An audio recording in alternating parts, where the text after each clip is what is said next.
dawetmu enak ya Pak, ora diombe-ombe ya Pak.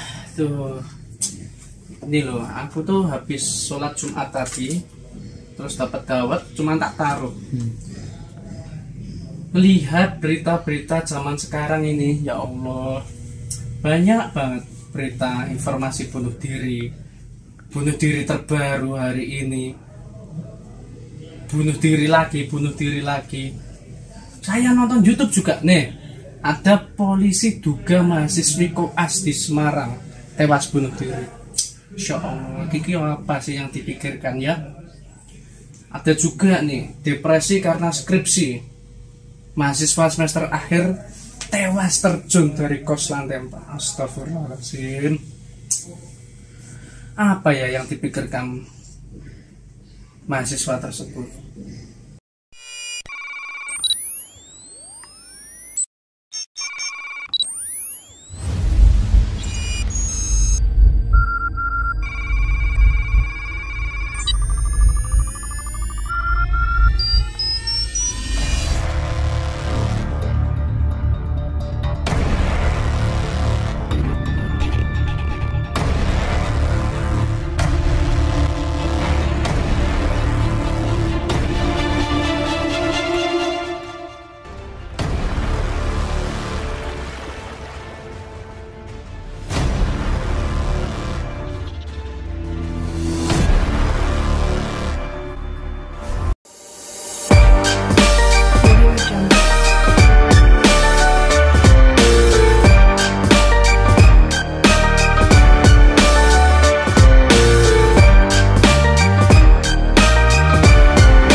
Assalamualaikum warahmatullahi wabarakatuh.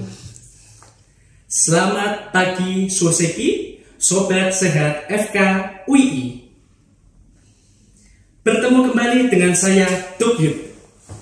Pada acara kali ini kita akan membahas tentang bunuh diri, membunuhmu, dan juga masa depanmu.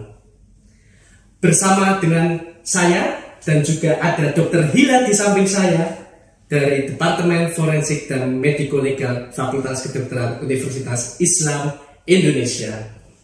Halo Dr. Hila. Alhamdulillah, hari ini sehat Dr. Hila? Alhamdulillah sehat. Alhamdulillah sehat. Oh iya Dok, tadi ini saya membaca koran dan juga artikel, banyak sekali kasus-kasus terkait dengan bunuh diri yang marak terjadi di mahasiswa. Ya, betul sekali.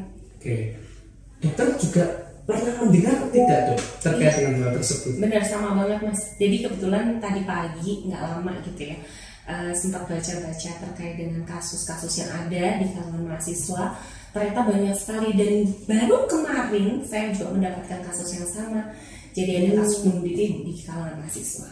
Oh iya, jadi Sobat Soseki semuanya, kita tahu bahwasanya bunuh diri kali ini, bulan-bulan ini itu marak terjadi ya. Betul sekali. Sebenarnya dari segi forensik ini bunuh diri itu apa sih Dok? Ya, jadi bunuh diri ini sendiri, kalau sudah kita berbicara bunuh diri ini berarti tindakan ya Mas ya. Jadi tindakan yang memang sudah dilakukan oleh seseorang ini sendiri untuk mencelakai dirinya sendiri sehingga menyebabkan kematian begitu. Oh, berarti awalnya memang niatannya itu memang ingin mencelakai diri sendiri. Betul. Oke. Hingga pengennya adalah, tujuannya adalah memang untuk menghilangkan nyawanya sendiri. Oke. Tuh, tapi saya itu penasaran itu. Faktor-faktornya itu apa saja? Ya, jadi sebenarnya kita sudah banyak tahu gitu ya, faktor-faktor dari bunuh diri ini memang paling banyak sekali itu akibat depresi. Nah, depresi ini sebenarnya juga tidak muncul begitu saja ya, seperti yang mungkin Dokter Yudo tahu dan juga teman-teman semuanya, bahwa pasti ada faktor-faktor pencetus, seperti halnya dia merasa tidak ada teman, tidak merasa diakui atau tidak dihargai dan lain sebagainya begitu. Oke. Berarti kebanyakan memang kalangan remaja, dewasa, atau kalangan mana ini Dok yang paling banyak pengen bunuh diri Dok? Betul, jadi saya pernah melakukan sebuah penelitian bersama dosen saya dan juga teman-teman di tahun 2022 itu. Ternyata mayoritas yang bunuh diri ini di usia sekitar mungkin dalam rentang 15 sampai 30 tahun. Artinya masih usia sampai 30 tahun. Masya Allah, luar biasa ya. Berarti usia saya dong. Ya, tapi ya Mas ya. Tapi insya Allah saya gak rentan. Amin. Oke. Lalu itu berarti kalau usia 30 tahun ke atas itu masih memiliki resiko nggak sih dok ke arah bunuh diri dok? Ya sebenarnya masih. Jadi memang kalau itu kan kita hanya melakukan penelitian memang di skala skop yang kecil ya. Kita tidak bisa mengeneralkan sebuah hasil yang memang kalau cuma 15 sampai 30 tahun aja yang punya resiko. Tapi sebenarnya ketika kita baca di artikel begitu ataupun di jurnal atau di media massa tidak jarang sekali yang memang usia di atas itu bahkan usia lansia pun ada yang bunuh diri karena seperti yang mungkin dokter Yudo dan teman-teman tahu kalau di usia lansia juga ada faktor-faktor pencetus depresi begitu ya sehingga mungkin merasa sudah tidak diakui di lingkungannya, merasa tidak ada teman atau tidak ada tempat curhat sehingga muncul depresi tadi dan itu bisa menjadi faktor risiko bunuh diri. Kalau misalnya anak-anak dok, kan kemarin ada juga kasus yang anak SD bunuh diri. Betul. Itu kan usianya di bawah 15 tahun. Itu mungkin nggak sih dok sebenarnya dok? Sangat mungkin, sangat dimungkinkan. Apalagi sekarang ini seperti yang kita ketahui bahwa memang media sosial itu aksesnya sangat terbuka, bebas gitu. Dan kadang anak-anak ini belum memiliki apa ya istilahnya belum memiliki filter yang baik, betul. Jadi belum tahu nih kalau bunuh diri itu efeknya bagaimana. Jadi cuma taunya kalau lagi marah, kesel, ya udah bunuh diri aja biar selesai permasalahan. Ya kemarin sempat ada kasus Sobat Sehat FKWI terkait dengan anak tidak boleh bermain HP atau melihat gadget, terus akhirnya masuk ke kamar tidurnya, ibu bapaknya tahu juga bahwasanya, oh saya kira si anak saya ini itu tidur, ternyata malah gantung diri. Ya. Nah, apakah ada pengaruhnya dok tentang gadget itu dok? Atau sebenarnya dampak dari gadget terhadap resiko bunuh diri itu seberapa banyak sih dok? Iya, sebenarnya kalau mungkin ya ibarat kata gadget itu kayak semacam pedang atau pisau gitu. Jadi tergantung bagaimana kita menggunakannya. Kalau kita melihat dari sisi positif kita bisa mendapatkan ilmu yang sangat banyak gitu ya dengan menggunakan gadget. Tapi ya itu tadi belum ada filter yang baik di anak-anak ini sehingga memang kami selalu menghimbau untuk para orang tua ataupun keluarga terdekat untuk melakukan filter ini agar bisa membatasi kira-kira mana sih yang boleh ditonton, mana sih yang tidak, seperti itu. Oke, Sobat Sehat FKWI, kita tahu bahwasannya gadget itu akan berdampak baik dan berdampak negatif juga bisa ya. Betul. Tetapi kita juga harus tahu nih tanda-tandanya apa.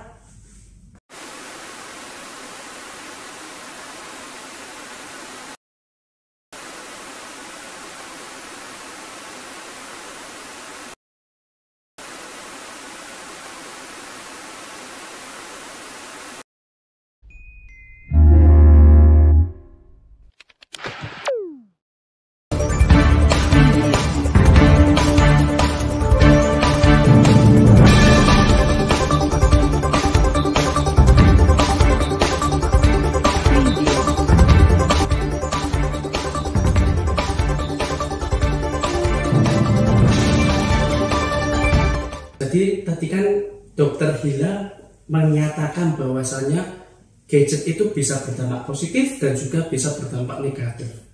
Sebenarnya nih dok, selain dari gadget itu sendiri, ada nggak sih dok tanda-tanda anak ini atau remaja kita atau di lingkungan sekitar kita itu dia mau bunuh diri atau memiliki keinginan untuk dibunuh diri? Apakah ada dok tanda-tandanya dok? Iya benar sekali. Nah ini yang biasanya kalau saya sering menyebut itu pesan kematian gitu ya. Pesan kematian. Ya jadi pesan kematian itu ada. Jadi memang sebenarnya orang-orang yang melakukan bunuh diri ini kalau kita telusur gitu ya sebelumnya itu pasti sudah ada pesan kematian. Nah pesan kematian ini bisa tersirat ataupun tersurat dokter.